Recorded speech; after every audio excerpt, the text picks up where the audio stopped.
सिंहासन 32 भाग 14 13वीं पुतली कीर्तिंती।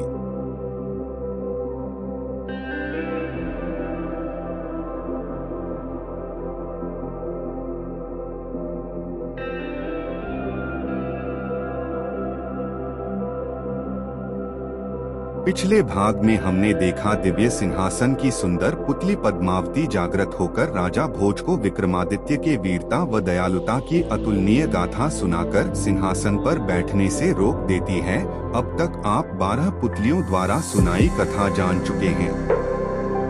अगर आपने 13वें भाग में पद्मावती को नहीं देखा तो ऊपर आई बटन तथा नीचे डिस्क्रिप्शन में दिए गए लिंक पर क्लिक करके देख सकते हैं। तो आइए आज जानते हैं 13वीं पुतली कीर्तिंती ने जो कथा सुनाई वह इस प्रकार है। एक बार राजा विक्रमादित्य ने एक महाभोज का आयोजन किया। उस भोज में असंख्य विद्वान, ब्राह्मण, व्यापारी तथा दरबारी आमंत्रित थे। भोज के मध्य में इस बात पर चर्चा चली कि संसार में सबसे बड़ा दानी कौन है। सभी ने एक स्वर से विक्रमादित्य को दुनिया का सर्वश्रेष्ठ दानवीर घोषित किया। राजा विक्रमादित्य लोगों के भाव देख रहे थे। तभी उनकी नजर एक ब्राह्मण पर पड़ी जो अपनी राय नहीं दे रहा था, लेकिन उसके चेहरे के भाव से स्पष्ट प्रतीत होता था कि वह सभी लोगों के विचार से सहमत नहीं है। विक्रम ने उससे उसकी चुप्पी का मतलब पूछा तो वह डरते हुए बोला कि सबसे अलग राय देने पर कौन उसकी बात सुनेगा। राजा ने उसका विचार पूछा तो वह बोला कि वह असमंजस की स्थिति में पड़ा हुआ है। अगर वह सच नहीं बताता तो उसे झूठ का पाप लगता है और सच बोलने की स्थिति में उसे डर है कि राजा का कोपभाजन बनना पड़ेगा। अब विक्रम की जिज्ञासा और बढ़ गई। उन्होंने उसकी स्पष्टवादिता की भूरी भूरी प्रशंसा की तथा उसे निर्भय होकर अपनी बात कहने को कहा। तब उसने कहा कि महाराज विक्रमादित्य बहुत बड़े दानी हैं, यह बात सत्य है, पर इस भूलोक पर सबसे बड़े दानी नहीं। यह सुनते ही सब चौंके। सबने विस्मित होकर पूछा, क्या ऐसा हो सकता है? उस पर उस ब्राह्मण ने कहा कि समुद्र पार एक राज्य है जहाँ का राजा कीर्तिध्वज जब तक 1 लाख स्वर्ण मुद्राएं प्रतिदिन दान नहीं करता तब तक अन्नजल भी ग्रहण नहीं करता है। अगर यह बात असत्य प्रमाणित होती है तो वह ब्राह्मण कोई भी दंड पाने को तैयार था। राजा के विशाल भोज कक्ष में निस्तब्धता छा गई। ब्राह्मण ने बताया कि कीर्तिध्वज के राज्य में वह कई दिनों तक रहा और प्रतिदिन स्वर्ण मुद्रा लेने गया। सचमुच ही कीर्तिध्वज 1 लाख स्वर्ण मुद्राएं दान करके ही भोजन ग्रहण करता है। यही कारण है कि भोज में उपस्थित सारे लोगों की हाँ में हाँ उसने नहीं मिलाई। राजा विक्रमादित्य ब्राह्मण की स्पष्टवादिता से प्रसन्न हो गए और उन्होंने उसे पारितोषिक देकर सादर विदा किया। ब्राह्मण के जाने के बाद राजा विक्रमादित्य ने साधारण वेश धरा और दोनों बेतालों का स्मरण किया। जब दोनों बेताल उपस्थित हुए तो उन्होंने उन्हें समुद्र पार राजा कीर्तिध्वज के राज्य में पहुंचा देने को कहा। बेतालों ने पलक झपकते ही उन्हें वहां पहुंचा दिया।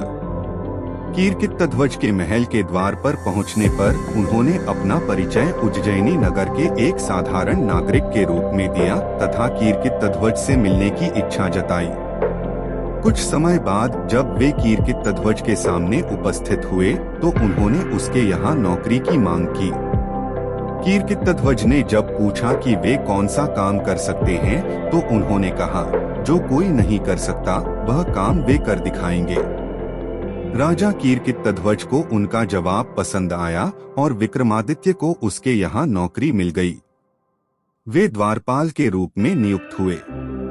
उन्होंने देखा कि राजा कीर्तिध्वज सचमुच हर दिन 1 लाख स्वर्ण मुद्राएं जब तक दान नहीं कर देता अन्नजल ग्रहण नहीं करता है।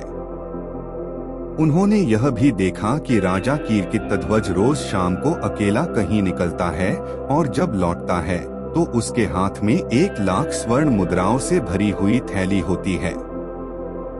एक दिन शाम को उन्होंने छिपकर कीर्तिध्वज का पीछा किया। उन्होंने देखा कि राजा कीर्तिध्वज समुद्र में स्नान करके एक मंदिर में जाता है और एक प्रतिमा की पूजा अर्चना करके खौलते तेल के कड़ाह में कूद जाता है।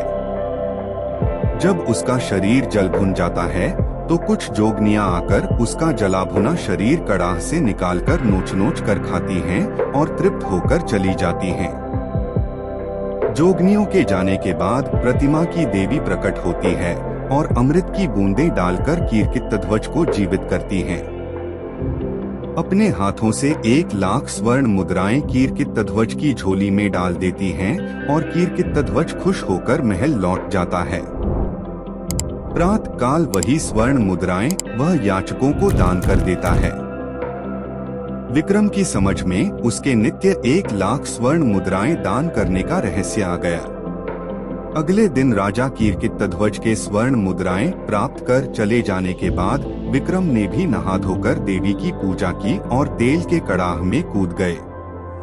जोगनियां जब उनके जले भुने शरीर को नोचकर खाकर चली गईं, तो देवी ने उनको जीवित किया।